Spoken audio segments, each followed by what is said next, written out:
আমরা যারা করোনার 3টা ডোজ নিয়ে নিছি অথবা যারা 2টা ডোজ নিয়ে নিছি, আমিও রিসেন্টলি নিয়েছি, এই জন্য আমার হাতে প্রচণ্ড ব্যথা। তো আজকে আমি নিজের করোনা ভাইরাসের যে আমি 3টা ডোজ নিয়ে নিছি সেটার হচ্ছে সনদপত্র বা একটি কার্ড দেওয়া হয়, যেটা আইডি কার্ডের মতো বা ভোটার আইডি কার্ডের মতো দেখা যায়, সেটা আমি আজকে আমার মোবাইল থেকে ডাউনলোড করে দেখাবো, যাতে আপনারাও আপনাদের মোবাইল থেকে ডাউনলোড করে নিজের কাছে রেখে দিতে পারেন ভোটার আইডি কার্ডের মতো করে লেমিনেশন করে।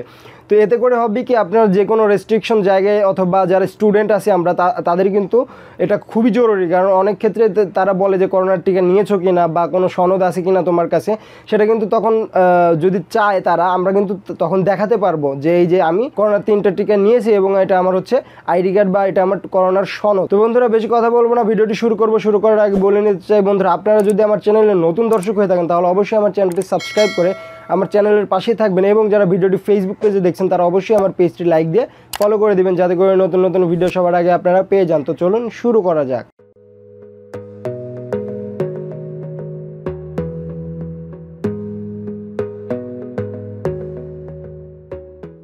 তো বন্ধুরা আমরা মোবাইলে চলে আসলাম। মোবাইলে আসার পরে আপনারা গুগল ক্রোমে চলে যাবেন। গুগল ক্রোমে গিয়ে আপনারা সার্চ বারে সুরক্ষা লিখে দেবেন, ঠিক আছে। সুরক্ষা লেখার পরে প্রথমে যে ওয়েবসাইটটি চলে আসবে বাংলাতে সুরক্ষা লেখা আছে, এখানে আপনারা ক্লিক করে দেবেন।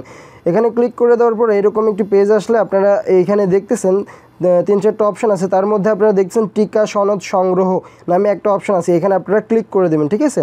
তো এখানে ক্লিক করে দেওয়ার পরে একটু নিচে আসবেন বা একটু উপরে যাবেন। উপরে যাওয়ার পরে আপনারা 3টা মাধ্যমে আপনার হচ্ছে টিকার সনদটি আপনারা ডাউনলোড করতে পারবেন। আপনি যদি জাতীয় পরিচয়পত্র দিয়ে রেজিস্ট্রেশন করে থাকেন তাহলে কিন্তু আপনার জাতীয় পরিচয়পত্রের নাম্বারটি দিতে হবে। আপনি যদি জন্ম নিবন্ধনের যে 17 ডিজিটের যে নাম্বার আছে যে জন্ম নিবন্ধনের কার্ডের উপর, সেটা দিয়ে যদি করে থাকেন তাহলে কিন্তু সেটার মাধ্যমে আপনাকে ডাউনলোড করতে হবে। তো আমি জাতীয় পরিচয়পত্র দিয়ে করেছি, তাও আমি জাতীয় পরিচয়পত্রতে ক্লিক করে দিলাম।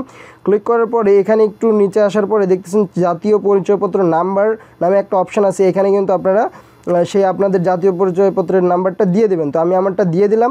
তো দেওয়ার পরে আপনারা দিনটা দিয়ে দিবেন, দিন বলতে আপনার জন্ম তারিখের যে দিনটা আছে বা হচ্ছে তারিখটা আছে সেটা, তো আমি দিয়ে দিচ্ছি। তারপরে মাস দিয়ে দিবেন, মাস দিয়ে দিলাম। তারপরে বছরটাও দিয়ে দিবেন, তো আমি বছরটাও দিয়ে দিচ্ছি। তারপরে নিচে এসে আপনারা দেখতেছেন যে একটি কোড দেওয়া আছে, সেই কোডটি কিন্তু এই নিচের ঘরে লিখতে হবে। তো আমি লিখে দিই, এটা ছোটো হাতের বড় হাতের যেরকমভাবে থাকবে সেরকমভাবেই দিতে হবে।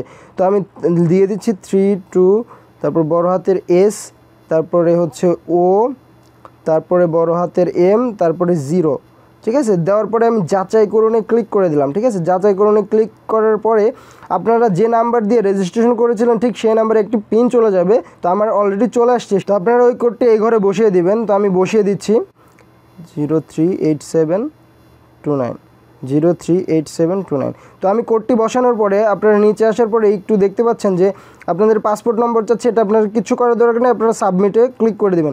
সাবমিটে ক্লিক করার পরে এখানে যে ডান পাশে হ্যাঁ করতে চাই এটাতে আপনারা ক্লিক করে দেবেন।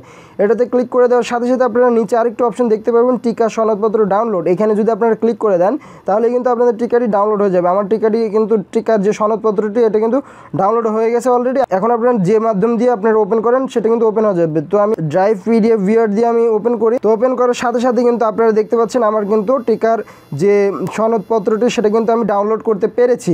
তো এখানে কিন্তু আমার 3টা ডোজই নেওয়া হয়ে গেছে, এটা টোটাল ডোজেস দেখাচ্ছে 3টা, তার মানে আমার সব কিছু হয়ে গেছে।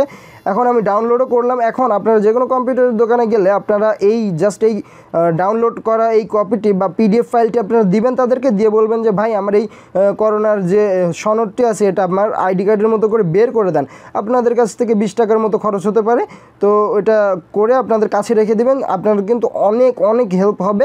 যারা শিক্ষিত আছেন তাদের তো অবশ্যই এটা করে রাখতে হবে, কারণ আমাদের অনেক জায়গায় গেলে কিন্তু প্রথমে জিজ্ঞেস করে করোনার সনদপত্র আছে কি না বা করোনার আইডি কার্ডটি আছে কি না। তো আমরা কিন্তু এটা দেখিয়ে কিন্তু আমরা সেখানে ঢুকতে পারবো, সেটা যত বড়ই রেস্ট্রিকশন জায়গা হোক না কেন।